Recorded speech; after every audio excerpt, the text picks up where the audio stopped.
Bismillahirrahmanirrahim. Al-Fatihah. A'udzu billahi minasyaitonir rajim. Bismillahirrahmanirrahim. Alhamdulillahirabbil alamin. Arrahmanir rahim. Maliki yaumiddin. Iyyaka na'budu wa iyyaka nasta'in. Shiratal mustaqim. Shiratal ladzina an'amta 'alaihim ghairil maghdubi 'alaihim. Alhamdulillah, puji dan syukur kehadirat Allah Subhanahu wa taala, kita masih bisa diberikan nikmat sehat, nikmat iman, nikmat bisa bermuajahah, bermujalasah di majelis ilmu, yang mana dengan majelis ilmu ini mudah-mudahan kita diampunkan oleh Allah Subhanahu wa taala, dan Allah ciptakan min kulli kalimatin min famihi malakan yastaghfirullahu lahu wa lisami'ihi. Semoga Allah kemudian menciptakan malaikat-malaikat yang keluar dari lisan-lisan orang-orang yang dia menyampaikan ilmu dengan kebenaran. Kemudian yastaghfirullahu lahu, dan malaikat tersebut memohonkan ampunan kepada walisanyahi, orang yang dia juga mendengarkannya.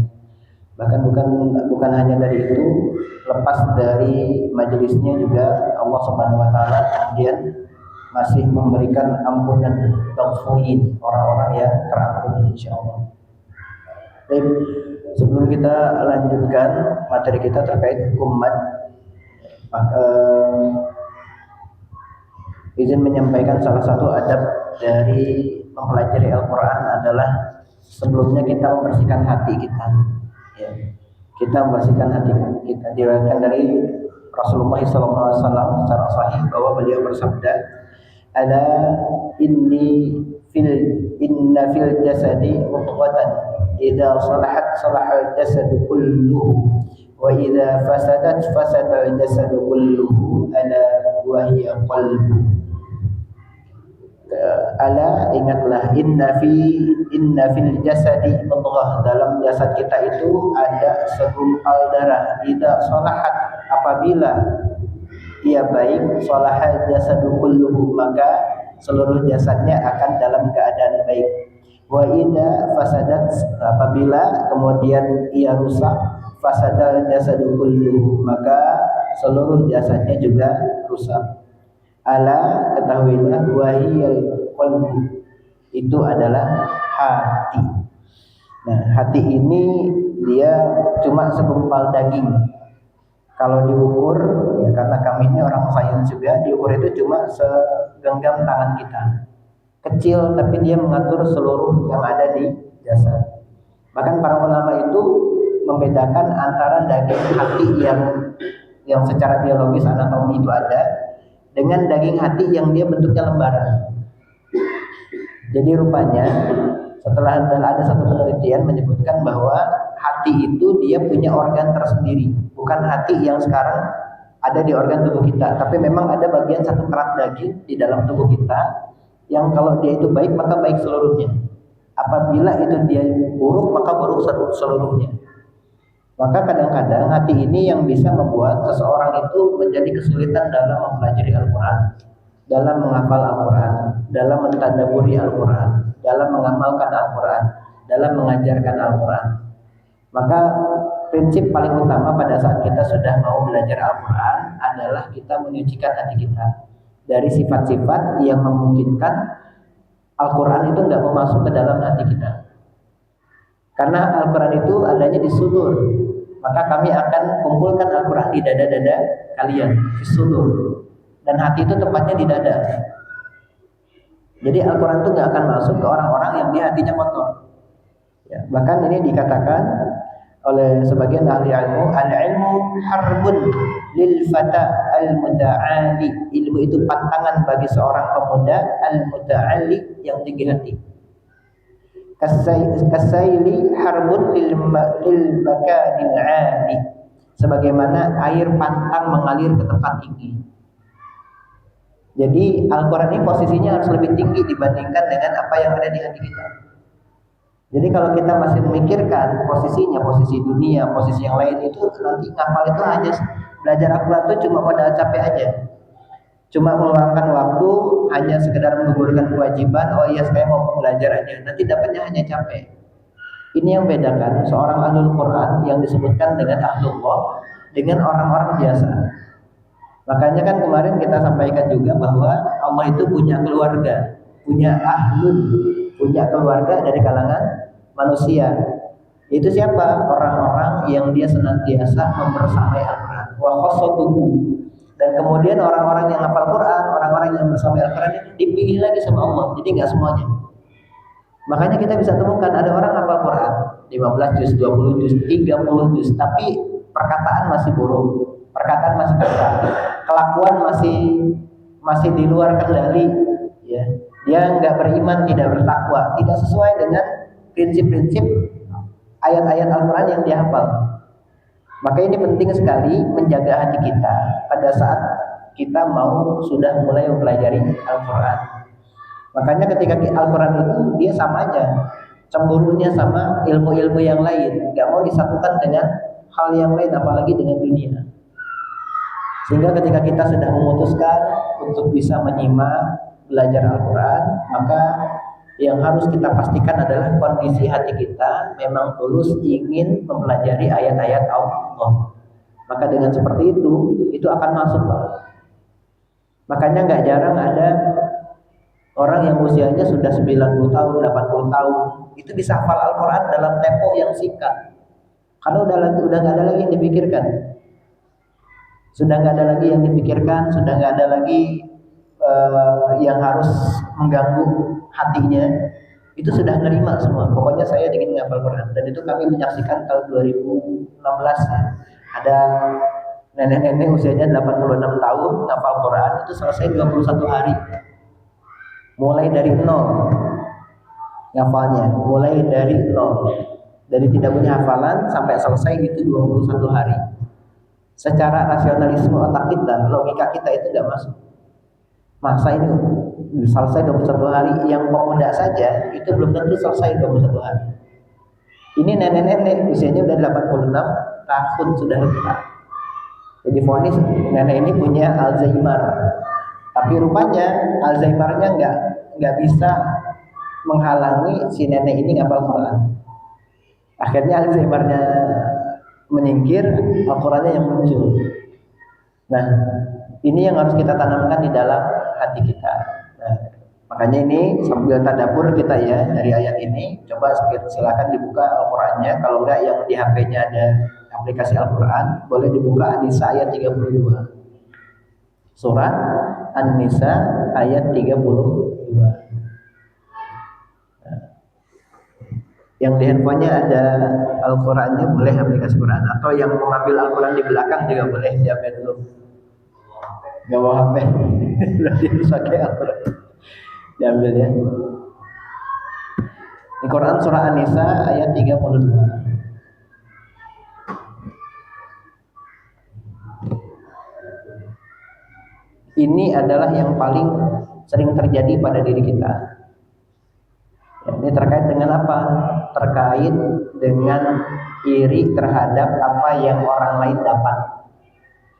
Orang lain dapat gaji besar, kita enggak, iri. Orang lain bisa hafal Al-Quran, kita iri, dan yang lain-lain. Makanya disinggung di surah An-Nisa ayat 32, sama satu lagi di surah Az-Zukhruf sama ayat 32 juga terkait dengan hasad, ya. Penyakit hati yang paling tinggi di hasad. Wala tatamannau, ya. Wala tatamannau, dan janganlah kalian mengharapkan, tatamannau ma faddalallah, apa yang telah Allah berikan. Fadl itu keutamaan, anugerah, sesuatu nikmat yang diberikan. Ma faddalallahu bihi, dengannya ba'dakum ala ba'din lirrijal. Maka Allah itu sudah memberikan kadar kepada sebagian laki-laki dan kepada sebagian laki-laki lain. Jadi kadarnya sudah sama nih kita. Ya, kadarnya sudah sama. Ala ba'din lirrijali nasibun. Hanya ada istilah nasib. Nasib itu bagiannya, pakai suatu. Akhirnya diserap ke bahasa Indonesia jadi nasib. Ya, nasib saya mah cuma segini. Nasib itu artinya bagian. Nasibun itu artinya bagian. Makanya kemarin kita sempat bahas sedikit terkait dengan qadarnya Allah, nasibnya manusia, sama rezeki yang diterima. Ya. Nasibun mimma, dari apa? Aktasabu, ya. Mimma aktasabu, dari apa yang diusahakan. Kasab itu usaha. Ya, kasabnya apa nih? Biasanya kalau di dunia pesantren itu pakai bahasa Arab tuh menyebutnya masdarnya aja. Kasabnya apa? Apa pekerjaannya? Kasbinya apa? Usahanya apa? Memang kasab. Jadi setiap yang diusahakan itu pasti sudah ada bagian yang Allah berikan. Setiap orang yang berusaha itu sudah ada Allah kasih bagian. Sudah ada nasibun, sudah ada bagian-bagiannya. Walid nisa, dan juga para wanita, nasibun, sudah dapat bagian mimma kasabun, dari apa yang juga mereka telah usahakan. Was'alullaha, dan mohon ampunlah pada Allah, min fadlihi innallaha kana bikulli syai'in alim, dan mohonlah sebagian dari karunia Allah, min fadlihi. Jadi kalau datang ke dalam hati kita rasa hasad, rasa ingin memiliki apa yang orang miliki, atau rasa ingin supaya kalau orang saya nggak dapat, maka dia juga nggak dapat nih. Maka apa yang diminta? Was'alullaha fadlihi, ya. Was'alullaha min fadlihi. Maka mintalah keutamaannya kepada Allah, jangan minta ke yang lain. Jangan minta ke yang lain. Jadi kalau sudah timbul rasa iri, rasa dengki ke saudara kita yang mendapatkan nikmat yang lebih banyak dibanding kita, maka bagaimana harusnya? Was'alullaha min fadlih, maka mintalah, mohonkanlah nikmat itu juga kepada kita, mintanya sama Allah. Ya. Innallaha kana bikulli syai'in alima, dan Allah itu Maha mengetahui segala sesuatu. Maka segala sesuatu yang kita mau ngumpet kayak gimana, saya mah ikhlas-ikhlas aja, saya senang dia dapat pekerjaan walaupun saya belum dapat kerja. Allah tahu kita tuh ngomong tuh karena ikhlas atau karena nyindir. Allah tahu. Kita nggak bisa berbohong, kita nggak bisa nutupi sama Allah. Kita nggak bisa nutupi sama sekali. Maka ini penting bagi kita semua untuk senantiasa menjaga supaya kita nggak iri. Salah satunya dengan apa? Kita senang kalau saudara kita mendapatkan nikmat. Jangan malah jadi susah hati. Ya, orang hasad, orang dengki, salah satu cirinya dia susah hati ketika ada saudaranya yang mendapatkan nikmat, dapat rezeki. Padahal di sini dituliskan nasibun, setiap orang sudah punya nasibunnya masing-masing. Sudah punya bagiannya masing-masing. Kalau minta lebih, mintanya sama Allah. Kadang kita ngelihat, wah, Raffi Ahmad keren ya, mobilnya banyak segala macam. Kita nggak tahu apa yang sudah dia upayakan. Mungkin dia tidurnya cuma sejam, mungkin cuma setengah jam, sisanya dia melek untuk bekerja, kasbinya. Yang kita lihat hanya bagian luarnya aja, ketika dia beli mobil, ketika dia beli rumah, ketika dia punya usaha dan yang lain-lain. Tapi kita nggak tahu Di balik itu semua, usaha yang dia lakukan itu lebih besar, lebih banyak dibandingkan dengan kita. Ya kalau kita dengar terkait kasbi ini ya, itu ada dua cerita berbeda dalam memandang usaha dan rezeki antara Imam Syafi'i dan Imam Malik. Imam Syafi'i memandang dengan syariat. Maksudnya apa? Ini nggak bisa kita mendapatkan sesuatu tanpa kita berusaha. Maka kalau kita ingin makan anggur, maka kita harus nanam anggur, kata Imam Syafi'i.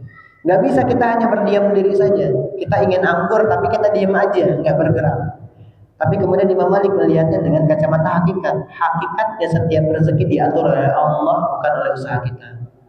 Maka kata Imam Malik apa? Kalau saya pengen anggur, saya tinggal minta sama Allah. Saya kerjakan bagian saya, nanti Allah yang urus rezeki saya.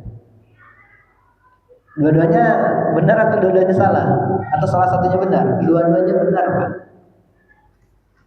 Ya, itu menjadi bukti bahwa kadang-kadang begini, ada orang S2, S3 gelarnya profesor,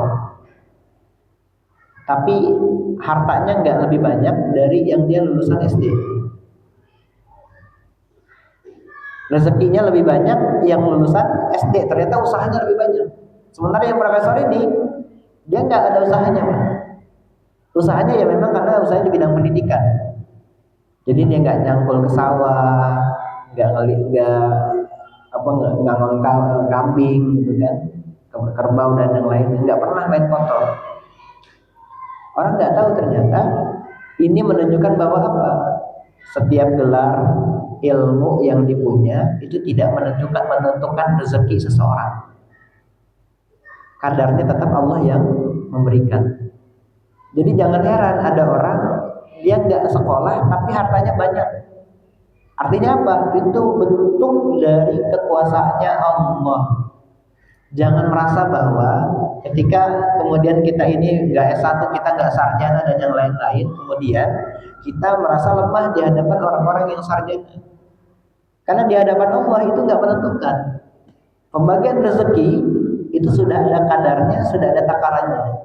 Nasibnya ditentukan oleh ikhtiar dari orang-orang tersebut. Di sini makanya kan mimma iktasabu, dari apa-apa yang mereka usahakan. Jadi nasib itu bisa berubah sesuai dengan apa yang sudah kita usahakan.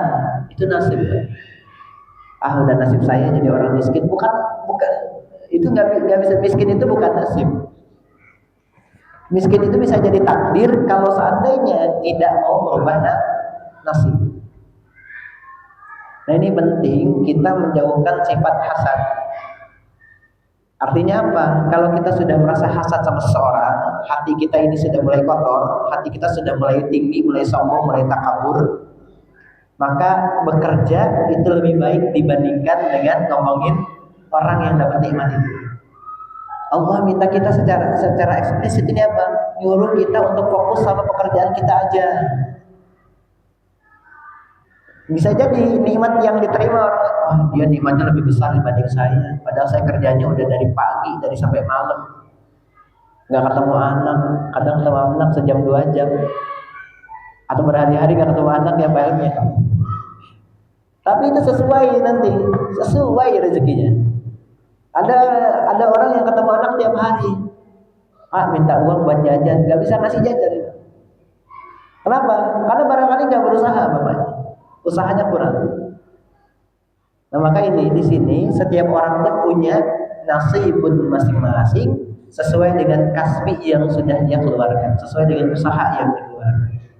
Jadi ketika kita sudah merasa hasad, iri, dengki, maka kuncinya apa? Kerja udah, fokus aja sama pekerjaan kita. Karena sekali kita melihat nikmat orang lain lebih nikmat dibanding kita, potensinya satu bisa ngeluh banget. Yang kedua, cara psikologi, mental kita kena, akhirnya jadi malas kerja. Saya udah kerja banting tulang, nggak rezeki segini-gini aja. Dia kerja di rumah, tiba-tiba jebret gaji sekian, dapat rezeki sekian. Nah itu sudah mulai melemah tuh karena mentalnya, akhirnya nggak bekerja. Padahal mencari nafkah itu wajib bagi setiap kepala keluarga. Makanya nggak ada kata pensiun bagi laki-laki. Nggak ada kata pensiun bagi laki-laki dalam memberikan nafkah, karena nafkah itu seumur hidup, nggak ada usia pensiunnya. Yang ada usia pensiun itu lembaga-lembaga tertentu di pemerintahan ada usia pensiun, tapi kasbi kita, usaha kita, ikhtiar kita, nafkah kita itu tetap harus diberikan kepada keluarga. Makanya kalau yang tinggal di kampung-kampung, biasanya orang tua kita gitu ya, mereka lebih rela nyangkul di sawah. Nanam apa aja ditanam, singkong ditanam, padi ditanam, semuanya jadi. Dibawa pulang ke rumah, dimakan sama anak istrinya, itu nafkah. Itu nafkah. Jadi nggak harus selalu yang dipakai saja. Makanya ini penting ya, pola pikir kayak begini kita sampaikan supaya apa? Ketika hasad itu melanda, ketika sudah mulai ada hal-hal yang tercela masuk ke dalam hati kita, salah satu obatnya adalah kita fokus dengan apa yang kita kerjakan. Ya, maka ini untuk memulai bahasan kita terkait tajwid kita. Ini penting kita menjaga hati-hati kita, meluruskan niat lagi, membersihkan hati kita. Jangan sampai kemudian Al-Quran itu kemudian masuk ke hati kita, jadinya susah. Jadi kalau Bapak merasa susah belajar dengan Al-Quran, membersamai Al-Quran, artinya apa? Bukan Bapak yang susah, tapi Al-Quran juga mau masuk. Sebab apa? Di hati-hati kita masih ada kotoran yang mesti dibersihkan. Allah alam bisawab ya. Nah, kita masuk ke materi kita. Kemarin materinya tentang mad ada berapa? Mad ada berapa? Di bab 9 ya. Ada berapa mad? Hukum mad itu belum dihapus ya. Halaman 85 ya. Mad ada berapa? 2 atau 3? Huruf mad itu ada di 3 ya. Itu wawu yang disukunkan, yang huruf sebelumnya berharakat dhamma, ya sukun yang huruf sebelumnya berharakat kasrah, dan alif yang huruf sebelumnya berharakat fathah. Contoh nuhiha, nuhiha, nuhiha, itu sebelum wawu sukun itu ada nun yang ditomahkan atasnya. Ya. Maka mad secara umum terbagi jadi 2, yaitu mad asli dan mad far'i. Ya, ada mad asli, ada mad far'i. Hurufnya hanya ada di 3, wawu, ya, dan alif. Ya, mad asli adalah mad yang tidak dipengaruhi oleh huruf hamzah atau huruf sukun. Bukan pak hamzah ya, tapi huruf hamzah. Huruf hamzah itu makharijul hurufnya di mana? Makharijul huruf hamzah ada di mana? Di bahasa Arabnya tenggorokan apa? Lupa lagi. Al-halqi ya, al-halqi. Jadi itu adalah al-halqi. Nah, makanya ini kenapa harus sering diulang-ulang, sebab ya begini. Ya. Panjangnya berapa mad itu? Minimalnya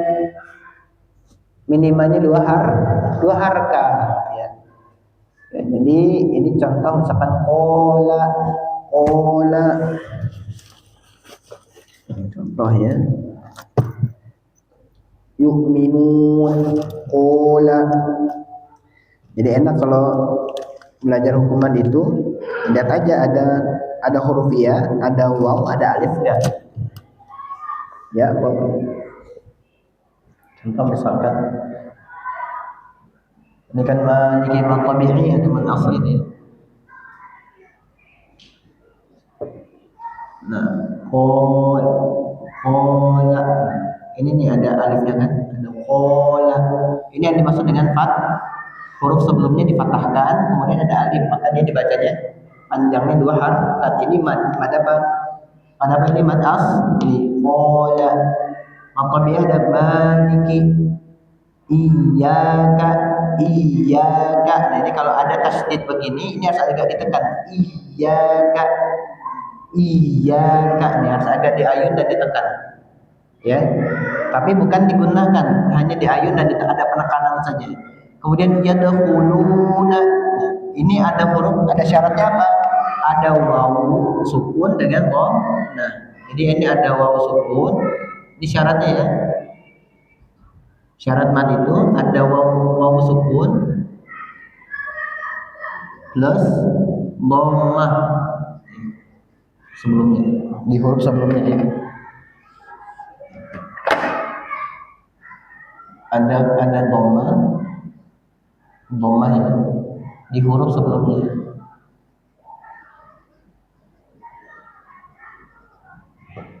Ya. Contoh ini kan kayak iya, ini syaratnya apa? Ada fathah, kemudian ada alif. Ya, yadkhuluna. Ini juga ada fathah, ada dhammah, ada waw. Kemudian ada lagi mad badal. Mad badal artinya apa? Pengganti. Apa yang diganti? Badal itu artinya pengganti. Apa yang diganti? Apa Pak Yasin? Alif. Contoh misalkan dia ituni juz ini ada ituni itu ada di juz 26 ya, kemarin surat Al-Ahqaf. Surat Al-Ahqaf ini ituni bi kitabim min qabli hadza wa azaratin dan seterusnya. Dia ituni. Jadi kalau ada yang kayak begini nanti ini ada ini bacanya ituni ya. Kemudian ada lagi apa? Mad iwad. Apa mad iwad? Apa mad iwad? Ada yang berakhiran fathah tain. Ini syaratnya. Ya. Lihat aja masing-masing syaratnya. Tapi aslinya syaratnya apa? Syaratnya hurufnya ada alif, ada waw, ada ya. Ini ada difathahkan, didhammahkan, ini dikasrahkan huruf sebelumnya. Nah, itu syaratnya dulu. Masing-masing dia punya syarat. Mad tabi'i syaratnya apa? Syaratnya apa mad tabi'i itu tuh sama kayak mad asli mad tabi'i itu. Kemudian mad badal penggantinya ada hamzah. Kemudian mad iwad ada apa? Fathah tain. Sekarang mad tamkin. Apa syaratnya? Ada dua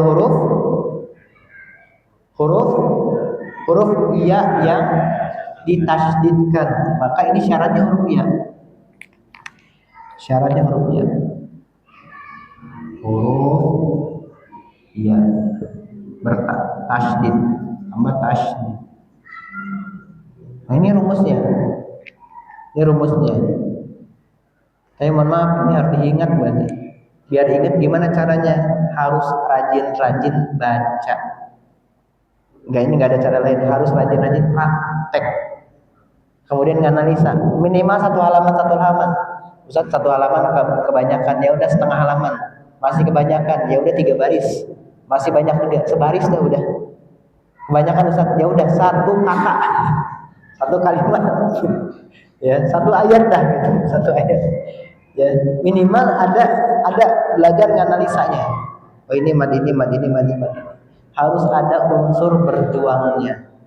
Itulah tadi kenapa harus bersih dulu hatinya. Karena kalau sudah bersih hatinya bersama Al-Qur'an itu akan jadi ringan. Dan tiba-tiba nggak berasa udah 2 jam 3 jam ternyata nganalisa 1 halaman. Yang terakhir apa? Maksilah qasirah. Apa ini?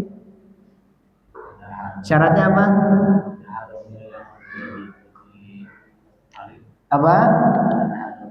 Ada hak dhamir yang diikuti. Ini la ta'khuluhu.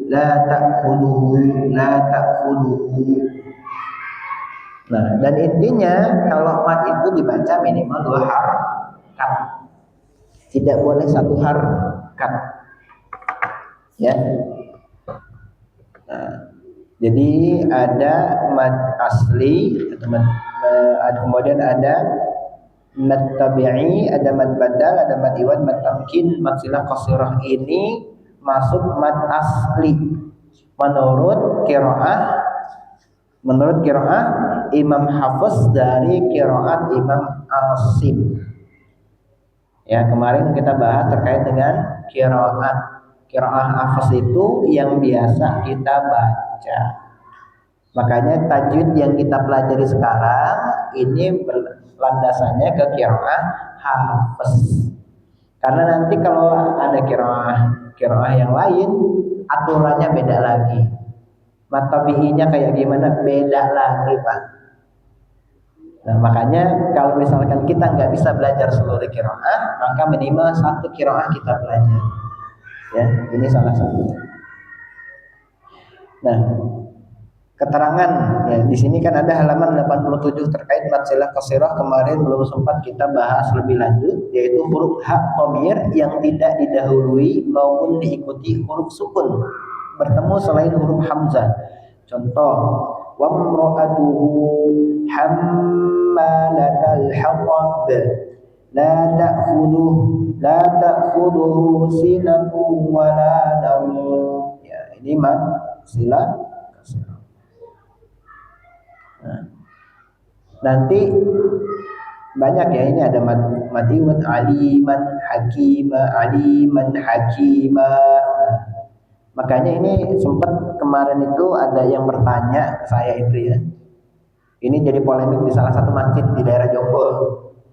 Ketika ada fathah tain kayak begitu, ini bingung ini tuh dibacanya panjang atau pendek.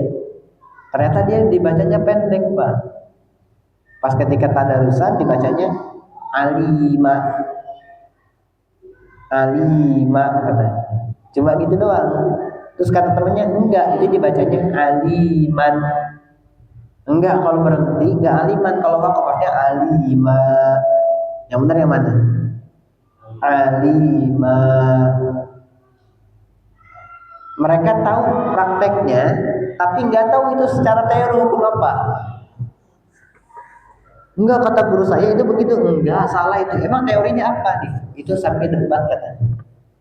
Sampai debat, Pak, di masjid daerah Jonggol. Teman saya bilang. Dan dia ada nanya, Ustaz, ini sebetulnya hukumnya apa? Ini maksudnya hukumnya mad iwad. Terjadi ketika berhenti wakaf pada huruf yang berpangling fathah tain di akhir kata. Diganti sama panjang alif 2 harakat, fathah tainnya hilang. Ya, sebagai penggantinya. Kecuali kalau misalkan dia tak marbutah, maka nggak dibaca. Contoh misalkan kalau yang tak marbutah itu la ta'khuduhu masilah qasirah ya. Makanya ini penting kita mengetahui itu tuh maksudnya kayak gimana. Nah, contoh misalkan lahu ma, itu masilah qasirah.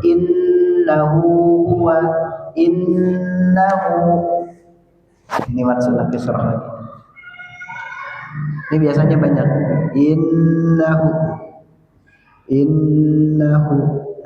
Ini hu di sini, ini maksilah qasirah. Nah, berarti dibacanya 2 harakat. Innahu huwas samiul alim. Tidak dibaca innahu huwas samiul alim. Nah, ini harus hati-hati. Hu di sini harus dibaca 2 harakat panjangnya. Innahu huwas sami'. Nah, ini namanya maksilah qasirah. Ya, paham tuh? Paham, insyaallah ya. Nanti ada lagi bihi. Jadi maksilah qasirah itu dia ada hak dhamir di belakang, mau dia kasrah, mau dia fathah, atau mau dia dhammah. Maka dibacanya 2 harakat. Ya, ini dibacanya 2 harakat. Ya, contoh ini ada halaman 87 ya. Huruf ha dhamir tidak dibaca panjang jika salah satu dari huruf sebelum atau sesudahnya sukun. Contoh, fihi abada fa ahya bihil ard minhu akbar lahul mulk.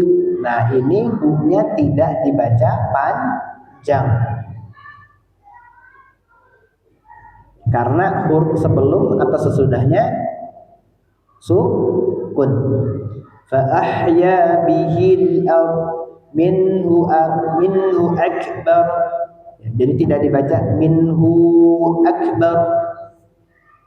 Tidak dibaca minhu akbar, tapi dibacanya minhu akbar lahul mulku.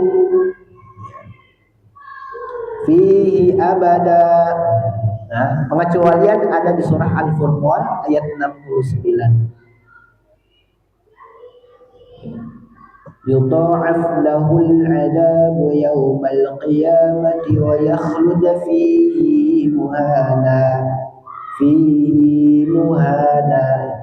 Mad ini disebut madul mubalaghah. Mubalaghah.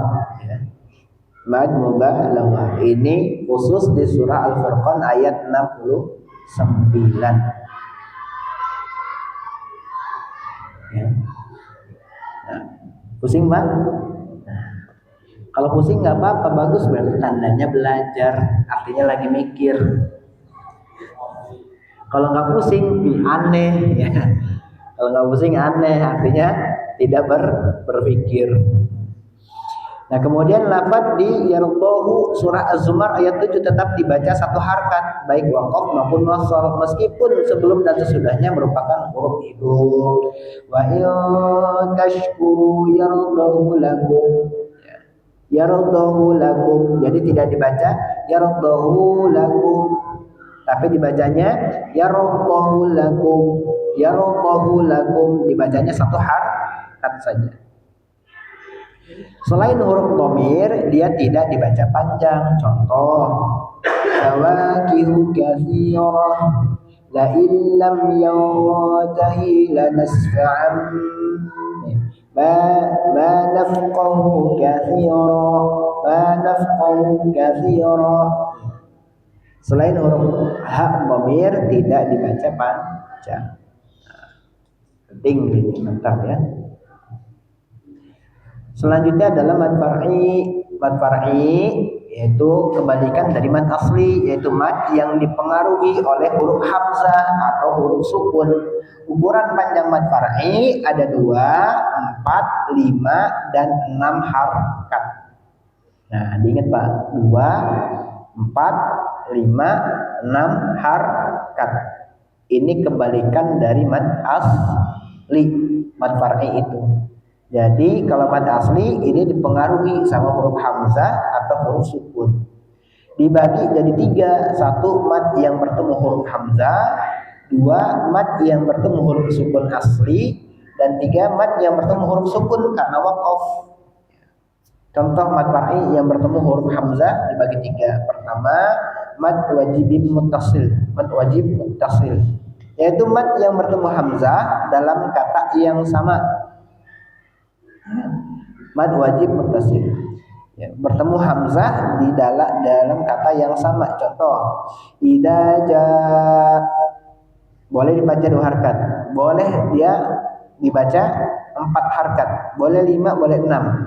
Makanya paling aman kalau kita bacanya agak panjang aja udah. Ya, dibaca panjang aja. Khawatir 2 harkatnya nggak sampai. Paling aman dibaca panjang. Contoh, idza jaa nasrullah. Ya, nggak dibaca idza jaa nasrullah. Nah, itu salah itu. Ya, karena harkatnya kurang panjang. Idza jaa nasrullah. Nah, ini syaratnya apa? Ada huruf hamzah. Ya, ada huruf hamzah. Ada huruf hamzah. Contoh lagi di surat Al-An'am ayat 157. Au taqulu law anna unzila 'alaina al-kitabu lakunna ahda minhum. Ya. Kemudian ada di ayat berapa lagi? Ayat idza jaa nasrullahi an-nasr. Kemudian ada lagi di surat Az-Zumar ayat 69. Wa asyraqatil ardu bi nuri rabbiha wa wudi'al kitabu wa ji'a bin nabiyyin wasyuhada'i wa qudiya bainahum bil haqqi wa hum la yuzlamun. Ya, jadi ada beberapa tempat yang memang ini disebutnya mad wajib muttasil. Ya, ingat mad wajib muttasil. Selanjutnya ada mad jaiz munfasil. Ingat kalau wajib muttasil. Kalau wajib muttasil. Kalau jaiz munfasil. Mad jaiz munfasil yaitu mad yang bertemu hamzah dalam kata yang terpisah. Mad ini dibaca panjang 4 atau 5 harokat ketika wasol, dan dibaca panjang cuma 2 harokat ketika waqaf atau berhenti. Wasol itu disambung artinya ya. Waqaf artinya berhenti di tempat. Maka ini kembali ke hukum asal kalau waqaf berhenti, jadi cuma 2 harokat. Contoh, wa ma umiru illa liya'budu ilahan wahida fi ahsani taqwim, fi ahsani taqwim.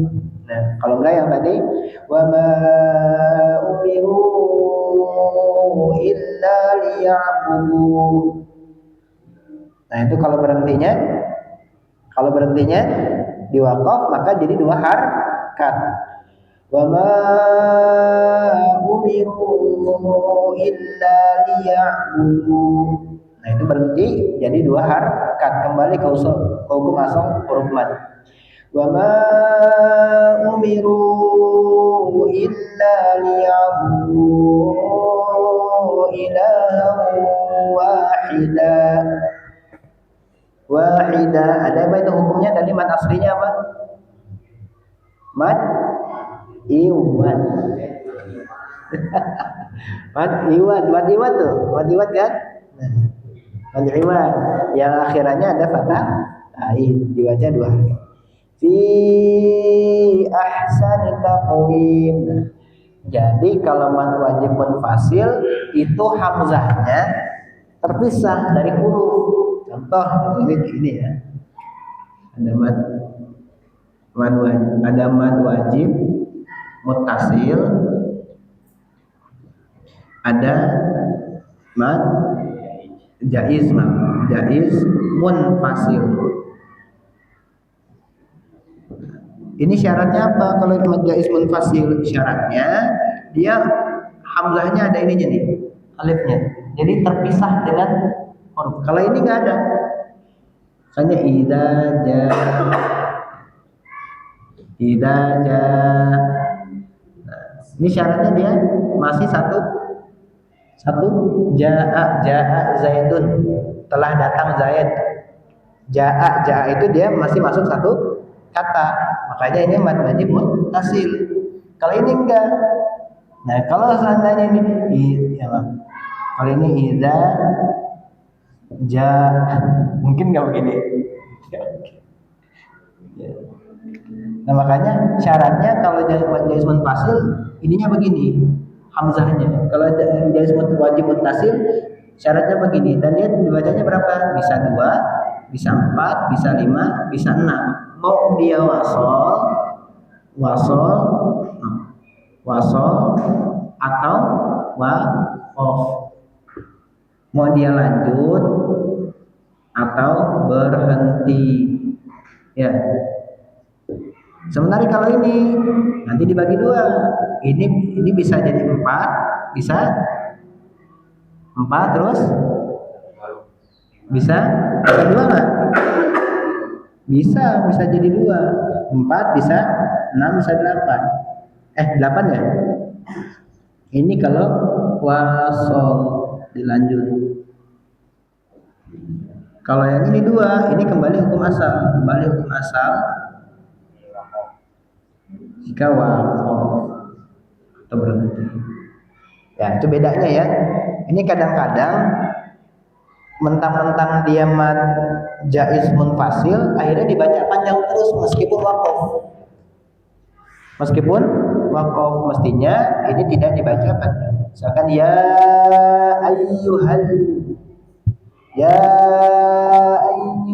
muzammil, hai orang-orang yang berselimut, ya ayyuhal. Nah, ya ayyuhal itu dia maksudnya mad wajib, mad jaiz munfasil. Karena huruf ya-nya terpisah dengan huruf hamzah. Ya. Contoh. Ya ayyuhal. Al-Muzammil. Al-Muzammil. Ya ayyuhal muzammil qumil laila illa qalila. Ini syaratnya terpisah kan? Ini satu, dua. Nah itu bedanya. Bedanya terpisah dengan tidak terpisah dalam satu kalimat. Contoh lagi, qalu amanna wa idza khalau ila syayatinihim qalu inna ma'akum innama nahnu mustahzi'un wa idza laqul ladina amanu qalu amanna. Kalau waqaf qalu amanna. Jika قالوا آمنا وإذا خلوا إلى شياطينهم قالوا berhenti waqaf, jadi cuma dua harakat. Kalau di wasal dilanjut qalu inna ma'akum innama nahnu mustahzi'un. Shadaqallahul azim wa shadaqallahu rasulullahil karim. Mudah-mudahan apa yang kita pelajari di malam hari ini bisa mendatangkan manfaat dan jadi wasilah kita untuk bisa senantiasa membersamai Al-Qur'an. Allahu a'lam bishawab. Ahadanallahu wa iyyakum ajma'in. Allahu waffiq ila aqwamit thariq. Wassalamualaikum warahmatullahi wabarakatuh.